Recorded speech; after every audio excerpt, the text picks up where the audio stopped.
ආයුබෝවන් අද අපි කතා කරන්න යන්නේ අපි කවුරුත් වගේ පාවිච්චි කරන ඇප් එකක් ටෙලිග්‍රෑම් ගැන. ඕ ගොඩක් ජනප්‍රියයි. හැබැයි ඉතින් ජනප්‍රියත්වත් එක්කම පොඩි අවදානමකුත් තියෙනව නේද? අනිවාර්යෙන්ම මේ අපේ මූලාශ්‍රයේ ඔබේ ඩිජිටල් අනන්‍යතාවය ආරක්ෂා කරමු කියන ලිපියේ කියන විදිහට ගිනුම් හැක් වෙන්න තියෙන ඉඩකඩ වැඩි. ඒක ඇත්ත. හැකර්වරු ඉතින් හැමතිස්සෙම බලන්නේ මේ වගේ තැන්වල දුර්වලතා හොයන්නනේ. හැබැයි ඉතින් බය වෙන්න දෙයක් නැහැ. මේ මූලාශ්‍රයම කියනවා හරිම සරල ඒ වගේම ගොඩක් ශක්තිමත් ආරක්ෂක ක්‍රමයක් ගැන. අර 2 step verification කියන එක නේද? සිංහලෙන් ද්විපියවර සත්‍යාපලය. හරියටම 2FA කියලා කියන්නේත් ඕකටම තමයි. ඉතින් අද අපි මේ ගැන ටිකක් ගැඹුරට කතා කරමු. මේ 2FA කියන්නේ මොකක්ද? කොහොමද මේක හරියටම කරගන්නේ? අපේ ගිණුම තවත් ආරක්ෂිත කරගන්න මොනවද කරන්න පුළුවන් කියලා මේ මූලාශ්‍රය ඇසුරෙන් බලමු. ඉතාම හොඳයි. මොකද මේ 2FA කියන්නේ අර අපිට SMS එකෙන් එන කෝඩ් එක විතරක් නෙවෙයි. ඒ කියන්නේ ඊට වඩා දෙයක්.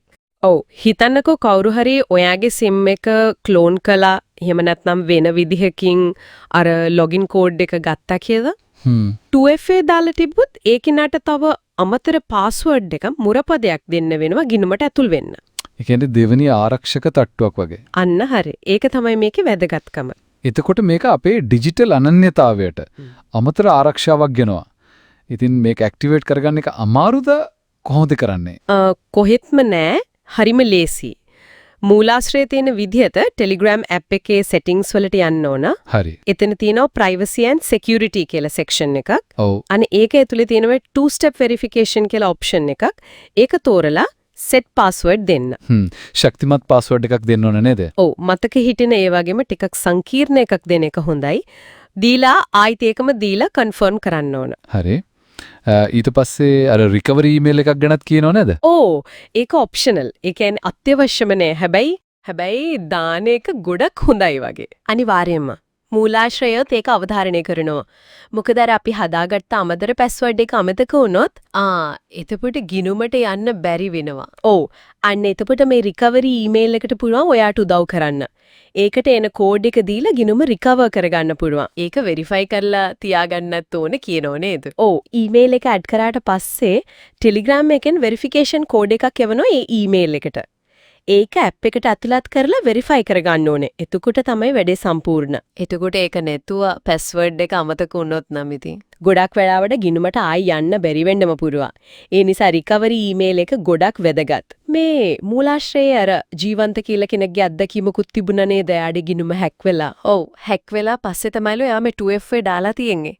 ඊට පස්සේ ලොකු ආරක්ෂාවක් දෙනුණා කියලා කියනවා. ඒ කියන්නේ මේක ඇත්තටම වැඩ කරනවා.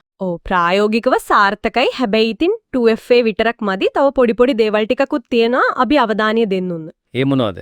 මට මතකයි SMS කෝඩ් ගැන කිව්වා. හරියටම. අර ලොග් වෙද්දී එන කෝඩ් එක. ඒක කවදාවත් කාටවත් දෙන්න හොඳ නෑ. කවුරු ඇහුවත්. හරි. අනිත් එක තමයි මේ official Telegram app එක විතරක් පාවිච්චි කරන එක Play Store එකේම unofficial ඒවත් තියෙනවනේ. ඒවේ අවදානමක් තියනවාද? වෙන්න පුළුවන්. ඒ app හදන අය ඔයාගේ data ගන්න, ඔයාගේ messages බලන්න, malware වගේ දේවල් ඒවට දාලා තියෙන්න පුළුවන්. ඒ නිසා official app එක තමයි ආරක්ෂිතම. ඒකත් වැදගත්. තව අර links ගැනත් කිව්වා නේද? ඔව්, සැකසහිත links. phishing කියන්නේ ඕකටනේ. නොදන්න අයගෙන් එන සැකහිතෙන link click කරන්න යන්නේ අන්න එපා. ඒ වයින් අපේ login විස්තර හරි අර 2FA password එක හරි ඉල්ලන්න පුළුවන්. ඔව්.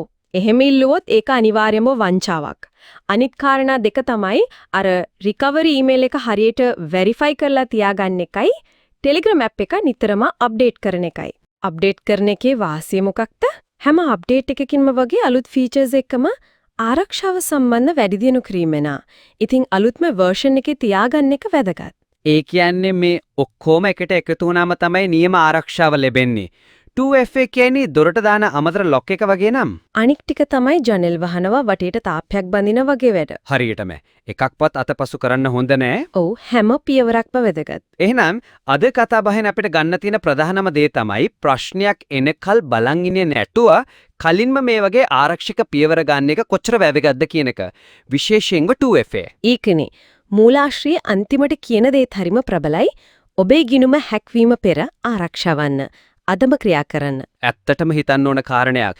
මේ ටෙලිග්‍රෑම් ගැන කතා කරද්දී මේ වගේ ආරක්ෂක පියවර අපේ අනිත් ඔන්ලයින් වැඩවලටත් කොයිතරම් දුරට අවශ්‍ය වේද කියලා පොඩ්ඩක් හිතනව නේද? අනිවාර්යෙන්ම ඩිජිටල් ලෝකයේ ආරක්ෂාව ගැන අපි හැමෝම සැලකිලිමත් වෙන්න ඕන.